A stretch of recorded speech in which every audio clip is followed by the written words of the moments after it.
days later, near the broken moon, the spirit of fire. Bridge. Isabel. Captain, we are holding steady in orbit of the remains of the Forward unto Dawn. Cutter. Good. Let's see if we can salvage it. Have the fabricators update our databases on what we find there. Isabel. Spartan Red Team is still clearing it and found nothing else on the ship. Cutter. And how are we on our forces? Isabel. A lot of Marines got wounded during the evacuation. It's a good thing our medics were able to keep them alive long enough to be treated properly. But so far we only lost 20 men during the battle. Cutter. Understood, but a loss is still a loss. Have the men and women rested and have the ship on standby alert. And what of Commander Ark? Isabel.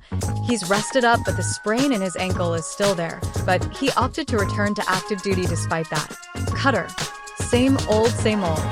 Meanwhile, Brig. The UNSC has began grilling those who remained loyal to the deposed General Ironwood. Clover. Let us out of here. Forge.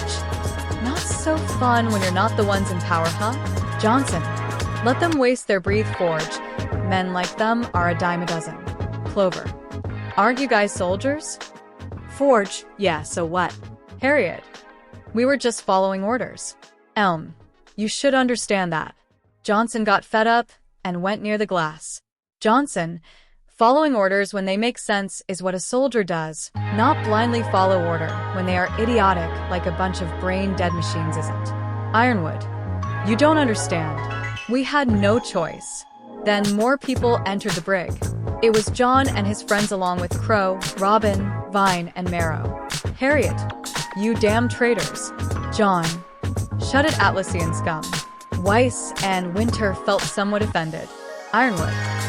Who do you think you are? Wait. You are John Ark that Nikos told us was responsible for killing the Wyvern at Beacon. Oscar Ozpin. And the same one who led the force that saved the people of Mantle and Atlas. Ironwood. Ozpin? Then a hologram popped up as it showed the many displaced civilians with the UNSC soldiers tending to them. John. You see that? All of those people are the ones you condemned to the Grim by choosing to save only Atlas. Clover, Harriet, and Elm looked at the massive amount of people who could have died if they went through with their plan. The gravity of their orders was finally brought to light, and they began contemplating the people they could have killed by doing their job. Forge. Good soldiers follow orders. Johnson. Hogwash machines follow orders. Soldiers decide what they do on the battlefield. Then they replayed Ironwood's ultimatum to Team RWBY. Clover looked at the general as he was a stranger. Ironwood. I did. John. Shut up. That scared his friends. To think their once goofy friend raising his voice especially to one of authority is so surreal. John. A soldier stands his ground and save lives. You simply wanted to cut and run. Do you know who else does that? Cowards, criminals, bandits, and thieves. Ironwood wanted to retort until a fearsome glare from both John and Oscar Ozpin shuts him up. John, let me explain what's happening here. You are a criminal. I watched you condemn an entire city filled with men, women, and children to their death without giving them a chance or even consider saving some of them. I was authorized to end you, and the only reason why you are still alive is because I am allowing it so shut. Your mouth. Crow. So you're gonna punch him over and over until he gets some sense back into him? Robin elbowed Crow hard to shut him up, while John ignored the man-child.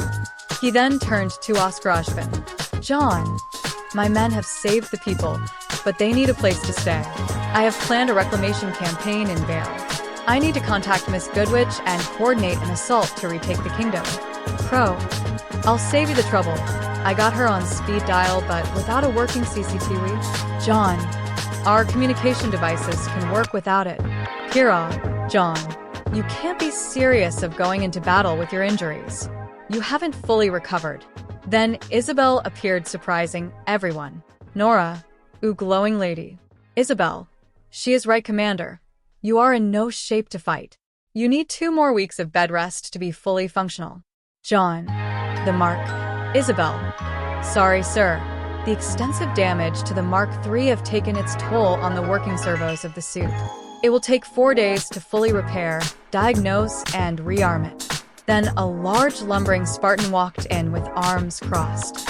Cal, you are not going anywhere, Commander. John, technically I outrank you, Spartan. Cal, and technically I'm fully functional to operate in my missions. John, GC, young. Yeah, Johnny boy, you need some rest. We all can handle this. John, I don't trust you guys do. Weiss.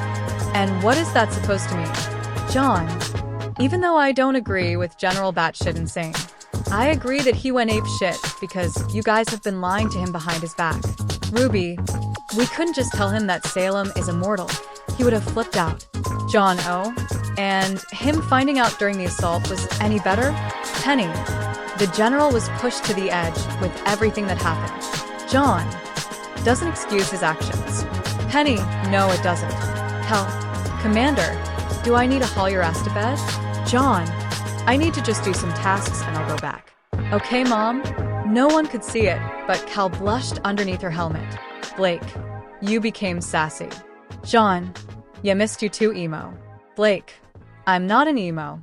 Johnson, the amount of black on you speaks otherwise. Crow, all right, I'll give you Glinda's number. Ruby, so we're going back to Beacon? Oscar Ozpin, it appears so